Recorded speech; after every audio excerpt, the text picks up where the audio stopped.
Hello, everybody. It's day 6 of Shelter at Home, and thank you again for joining me. I hope you are able to get out and enjoy a little bit of the beautiful sunshine. Went for a walk this morning up on Homestead Hill, which out you can see all the mountains from Pikes Peak to Long's Peak. And it's just beautiful, really good for getting some fresh air and enjoying the sunshine. So, as I promised yesterday, today we're going to talk about some quilt stories. And I wanted to start off with showing you this book that I have that's called America's Glorious Quilts. And I love old quilts. I love looking for old quilts like at thrift stores and places like that, and just imagine what maybe their story might be. It's a lot of like going into antique stores and looking for them and stuff. It's just a lot of fun and really, really rich history. So there's a little section in here that just cracked me up that I have to read to you if I can find it. It should be on one of these marked pages.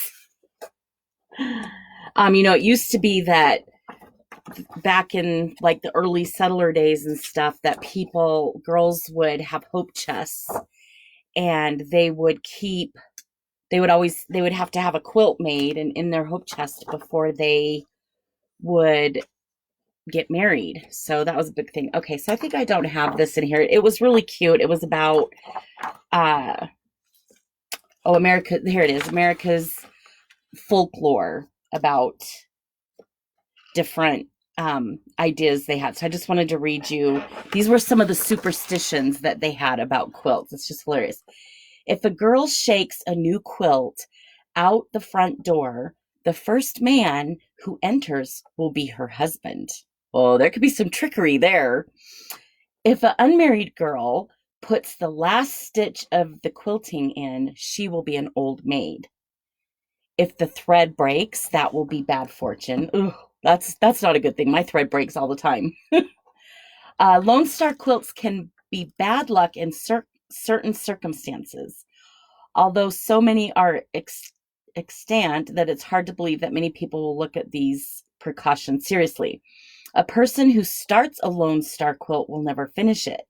If a single girl makes one, she will never marry. They're just hilarious.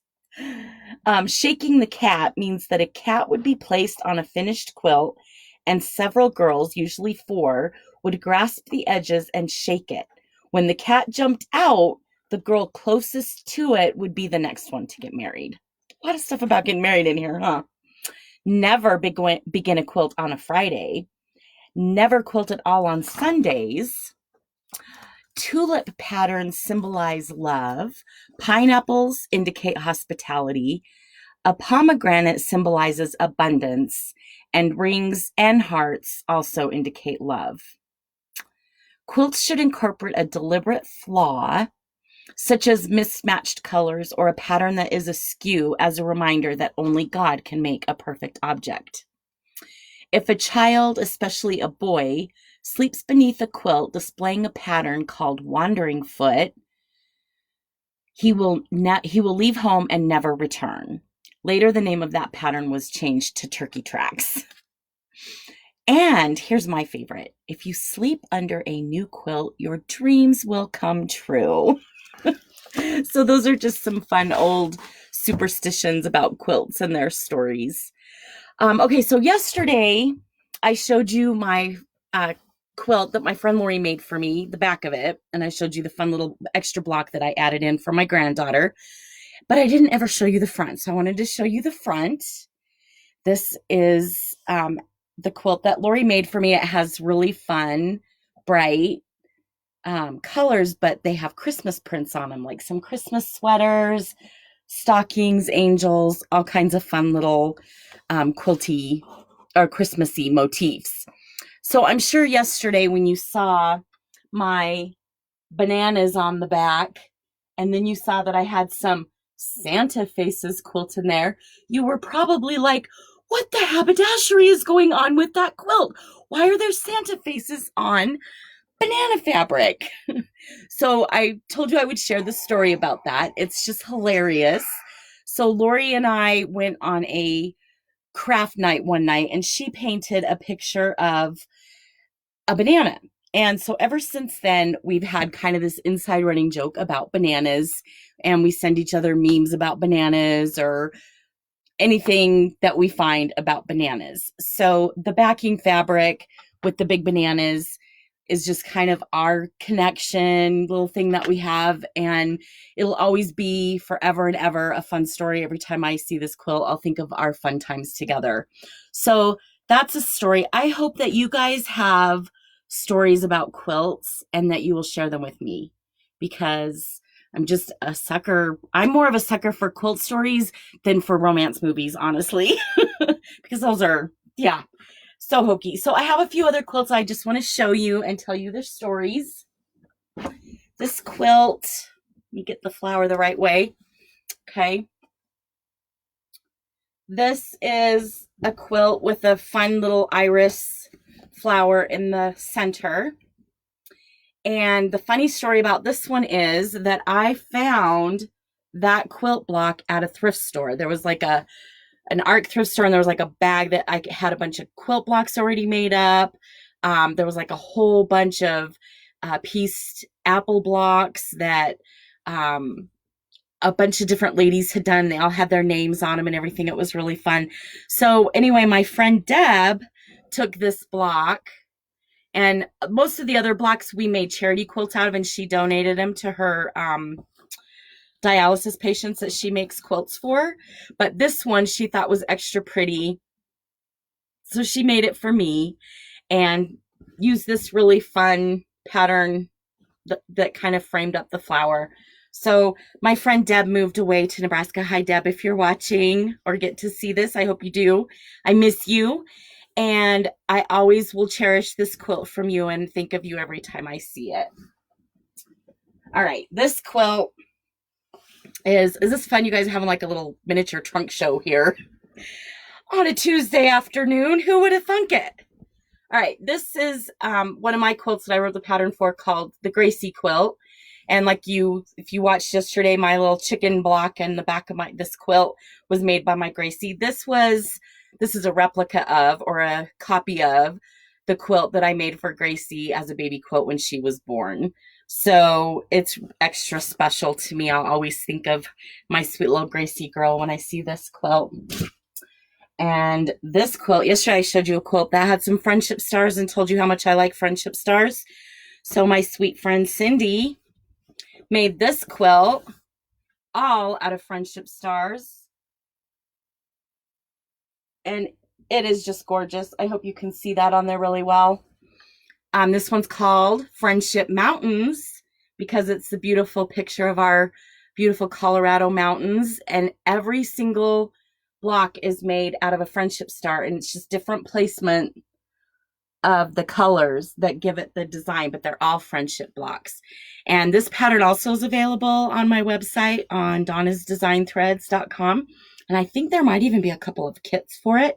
But this quilt is really extra special to me because it always reminds me of my Cindy. And this quilt is I guess an antique quilt. It's probably from 70s, 80s maybe. And it's the only quilt that I have that was made by my grandma. And I remember her sitting there hand appliquing all of these blocks. And she decided quilting wasn't really for her. I don't know why the only quilt she ever made was this hard applique, but I think she did a beautiful job. And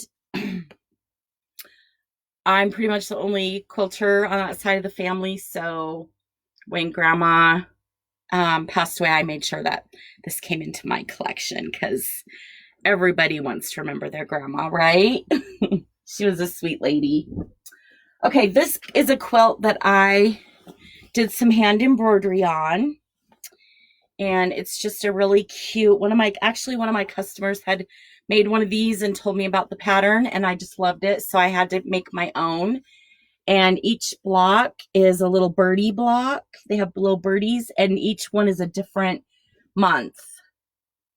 And then the June block that was in the pattern just said like tweed and all kinds of cute little birdie sayings.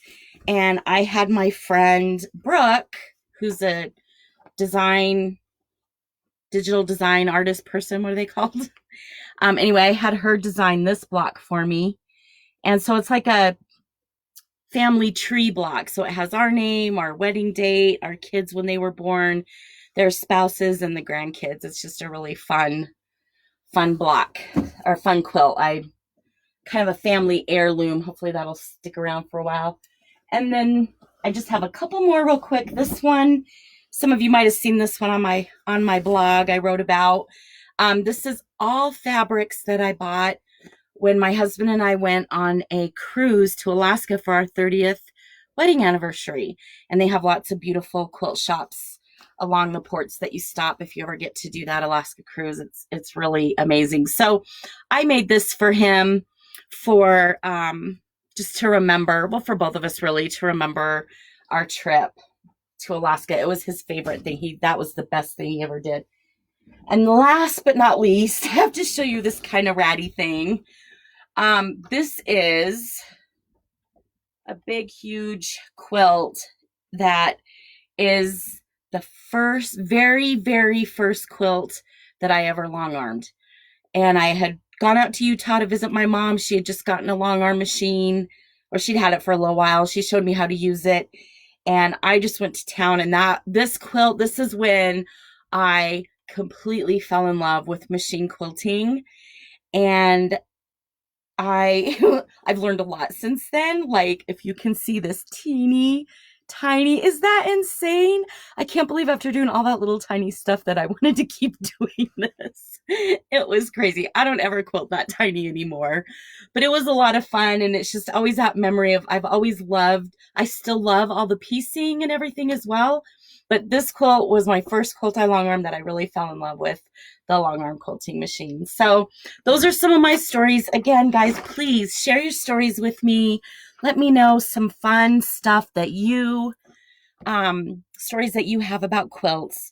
And stay well, stay continuously creative, and join me again tomorrow. And tell your friends, share my video, and I'll see you guys tomorrow. Bye.